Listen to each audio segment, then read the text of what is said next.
It's cut time, y'all, and I'm not talking about the 6 players I'm going to be bringing up here on today's show.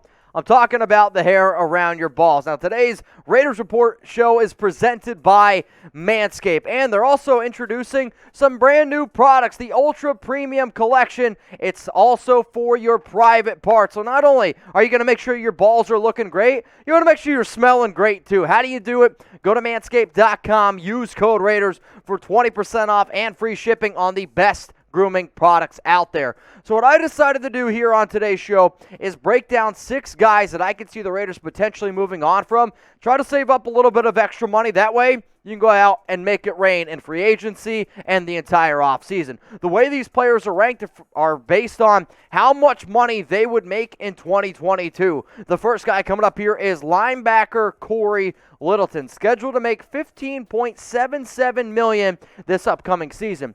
If you cut Littleton before June 1st, you're going to eat $14 million in dead money, thus only saving you $1.76 million. If you cut Littleton after June 1st, you end up eating $4.02 million in dead money, saving $11.75 million. Now, when the Raiders went out and they got Littleton, man, I was super excited. I saw 3 years, $36 million deal. I'm thinking the Raiders are going to get this version of Littleton. When he was with the Los Angeles Rams from 2018 to 2019, he was one of the best linebackers in all of football. He really, truly was. He could tackle, he could pass break up. He was just a menace. When you look at some of his numbers from PFF, a 79 overall grade, that's what you go out and you're hoping for. A guy that you can bring in, be a solid coverage linebacker that can cover running backs, can cover tight ends going up the seam. And unfortunately, he's just never been that. In fact, the Raiders are kind of better off when he's not on the field. And when the Raiders started playing KJ Wright, Divine Diablo, Denzel Perryman, that was their main linebackers, the Raiders were a lot better off, and that's just the simple fact of the truth. So what I want you guys to do for all 6 of these players, I'm going to bring up this question here. Should the Raiders keep or should they cut X player? If you want them to keep or cut them, you're going to type C for cut and then the number. So Cory Littleton, number 42. So type C42 for cut or type K42 for the Raiders should keep Littleton. It's C42. The Raiders got to move on from him. However, it needs to be after June 1st. And the reason is you can save the money. You move on from him after that time, and you end up saving $11.75 million. You cut him right now, you don't save that money. So by that definition, you wait. However, because the Raiders pushed Cory Littleton's contract back not only once, but they pushed it back twice, you are also going to have to pay $9.97 million in 2023. So if the Raiders move on from him in 2022, you're also still going to have to pay him in 2023. It's the way the contract worked. It never was going to be that good. And at this point, you move on from Littleton, save some extra money for this season. Let's go to the next player up here on our cut candidates list. It's Clelin Ferrell, the number 4 overall pick in the 2019 NFL Draft. I was asking y'all, hey, who should be the player that the Raiders move on from? Everyone watching the live show was saying Clelin Ferrell. Do you still think Cle now, though? Because if the Raiders move on from him, you save $0. All it is you're taking a $9.98 million dead cap hit. So you either pay Clelin Ferrell $9.98 million, you have him on your team, or you pay Clelin Ferrell $9.98 million to just be sitting on a couch somewhere. I do think the Raiders are going to decline his 5th-year option for obvious reasons, and this was never going to be a good pick. He's been probably one of the biggest busts since that 2019 draft. Now, I did think Cle was going to be a good player. I never expected it to be this bad, but at this point, y'all, it is pretty bad. So should the Raiders cut or keep Clelin Ferrell? If you think that they should cut him, type C99. Remember, you're still going to pay him $9.98 million. Or do you keep Clelin Ferrell? Then you can go ahead and type K99. I'm going to type K99, and here's the thing. You keep Clelin Ferrell because you're going to pay him no matter what at $9.98 million. But maybe somebody out there is willing to trade for him. Why? He was the number 4 overall pick, a player that a lot of people thought was going to go in the first round. If the Raiders are able to trade Clelin Ferrell, then you end up saving $4.77 million. Why? The new team then has to go ahead and take on some of his contract. Now, no matter what, you're still going to eat some money. But when I made this video, I'm like, okay, how can the Raiders save as much money as humanly possible to help them this season? By trading Clelin Ferrell is a way to do that. So you save $4.77 mil. Sure, you still got to eat $5.21. But at the end of the day, man, I don't see Clee being able to help this team all that much. He might be a better fit in a 3-4, but I'll take the 4.77 that I can save by trading Clelin Ferrell. I don't know about y'all. I wouldn't trade Manscaped for anything, and they are introducing some brand new products. It is the Ultra Premium Collection. March Madness. I love March Madness. Why? It's so hectic. It's crazy. You know what shouldn't be hectic and crazy? You're downstairs. And I know there's going to be a lot of people out there like, oh, Mitch, I'm going to have a perfect bracket this year. Bullshit. You and I both know that ain't going to happen. Here's the thing, though. I do want you to have a perfect package. And I do want you to smell perfect as well. Why? Studies have shown that women care more about the way you smell than how you look. That's a fact. Look it up. And I didn't get that one from Snapple. So by going to manscaped.com, by use code Raiders, you're going to be more appealing.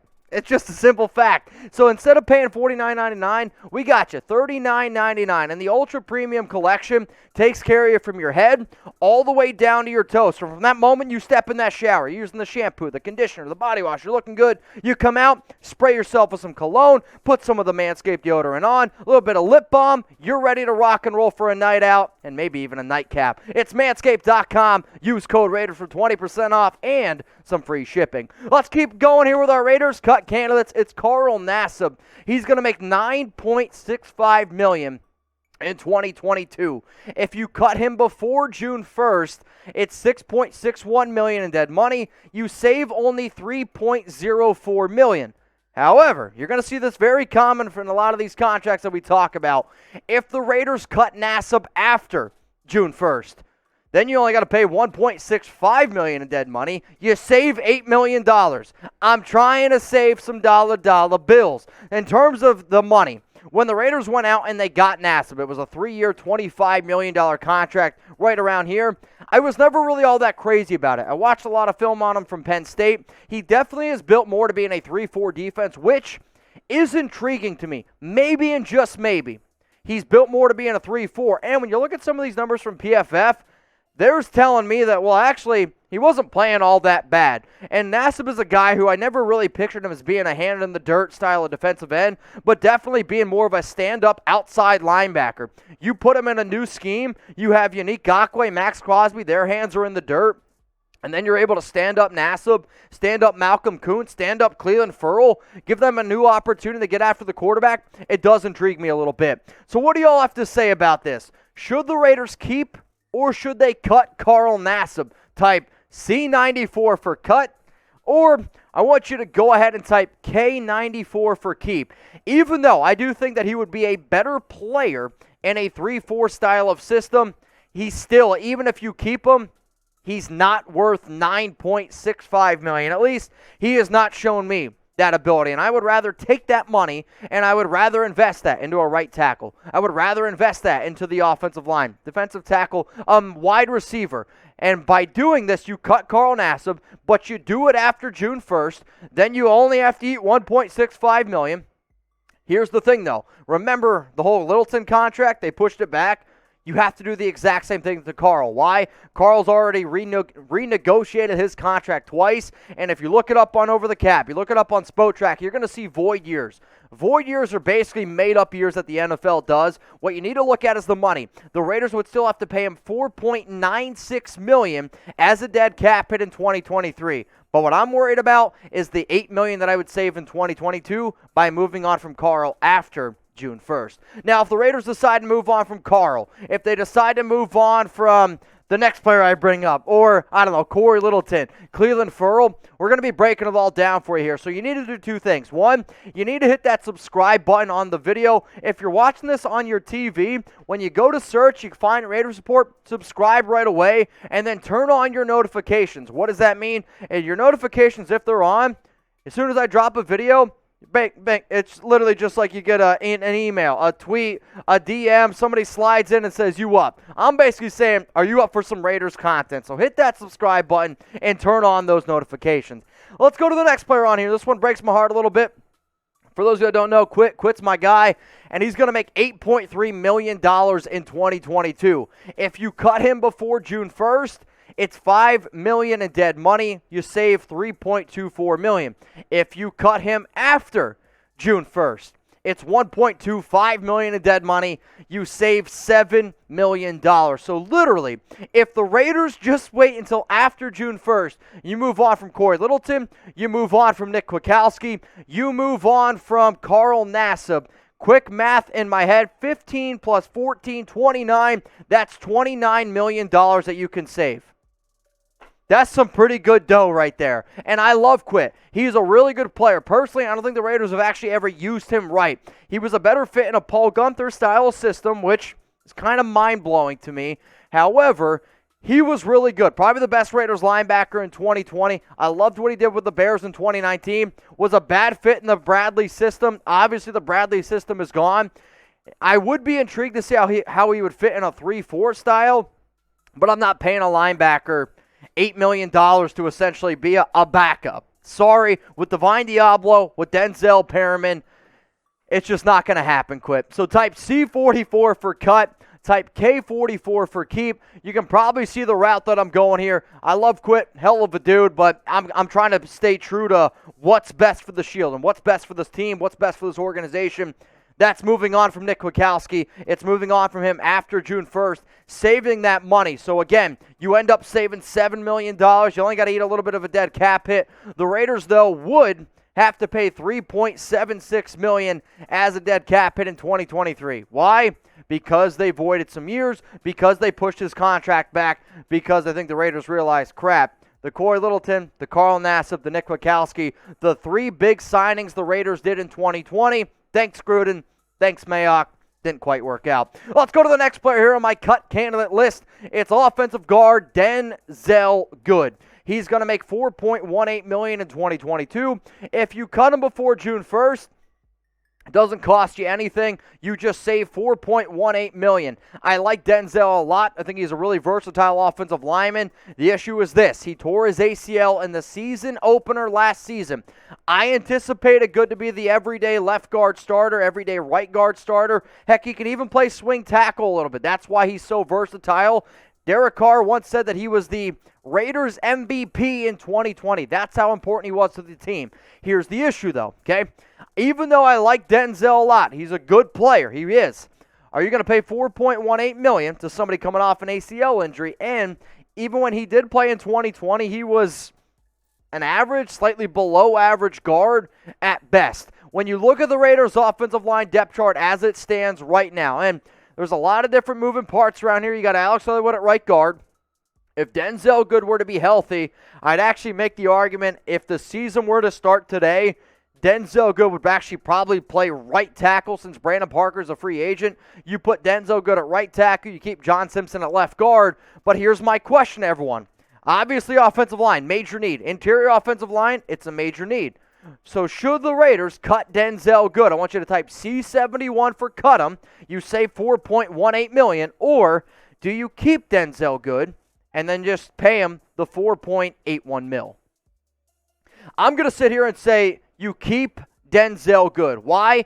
Versatility, and it's still a major need on the interior offensive line. The only way, and let me make this very clear, the only way you move on from Denzelle Good is if he shows up to camp out of shape, the ACL isn't 100% healthy, and the staff's, the trainer, the coaching staff's like, I don't know if we're ever going to get him back. I don't know if he's going to be healthy, because what I do not want, and this is, I know Incognito was 38, I don't want to pay somebody all this money, rely on them to be the offensive guard or starter, and then you don't have the entire year because then it puts your team in a very difficult position. If Denzel's healthy, I'll pay him $4.18 million. If the team's even a little bit concerned about it, then you move on from him, you save the money, and then you invest that money into another offensive lineman that you think is going to be competent and able to play this season.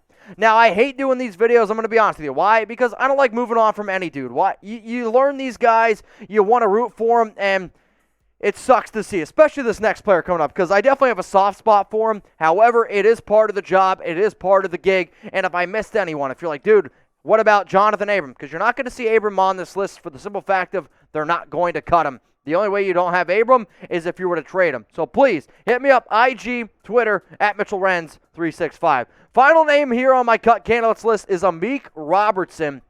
And since the Raiders drafted him, number, 137 overall, 4th round out of Louisiana Tech, I've always been a big fan of Amik Robertson. I really, truly have. He's going to make $1.02 million in 2022, and if you cut him before, it's $247,000 in dead money, so nothing essentially in NFL terms, and you save $771K.